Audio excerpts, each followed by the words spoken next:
ایک ہنسی وہ ہوتی ہے جو اپنے غم کو چھپانے کے لیے انسان خود سیکھتا ہے، اور ایک ہنسی وہ ہوتی ہے جو تمام غموں کو بھلا دیتی ہے۔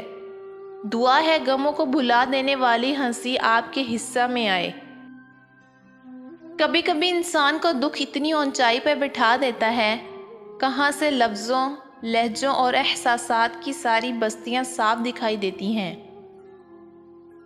کسی بھی خواہش سے محروم رہ جانے کا خوف، خواہش کے پورے ہو جانے کے بعد اس کے کھو جانے کی شکل میں برقرار رہتا ہے۔ زندگی ایک ہی کپڑے کو 100 دفعہ پہن کے گزاری جا سکتی ہے۔ زندگی 2 روٹیوں کی بجائے 1 روٹی کھا کر بھی چل سکتی ہے، لیکن زندگی بغیر عزت کے نہیں گزر سکتی۔ ہمیشہ اس شخص کو چنیں جو آپ کی عزت کر سکے۔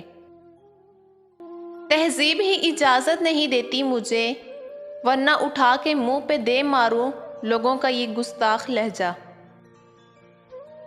کبھی یوں بھی سوچا کریں کہ سامنے والے کے لہجے میں کڑواہٹ اس کی اکڑ کی وجہ سے نہیں، بلکہ زندگی میں سہی گئی تلخیوں کی وجہ سے بھی ہو سکتی ہے۔ کتنا عجیب دستور ہے، محبت کرنے والا جب چھوڑ جائے راستے میں تو چھوڑنے والا سکون میں رہتا ہے اور نبھانے والا بے سکون رہتا ہے۔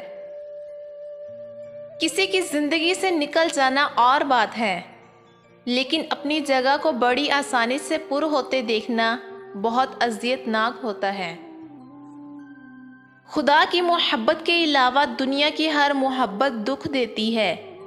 صرف خدا ہی ہے جس سے جتنا جھک کے محبت مانگی جائے اتنی ہی بلندی نصیب ہوتی ہے۔ کبھی کبھی ہم اس لیے بھی خاموش ہو جاتے ہیں کہ دوسرے انسان کو ہمارا احساس ہو اور وہ خود ہم سے بات کرے، لیکن ایسا نہیں ہوتا، کیونکہ مان تو ہوتے ہی ٹوٹنے کے لیے ہیں۔ یہ 2 کام کرنے سے بیوی تمہارے لیے جان دینے کو تیار ہو جاتی ہے۔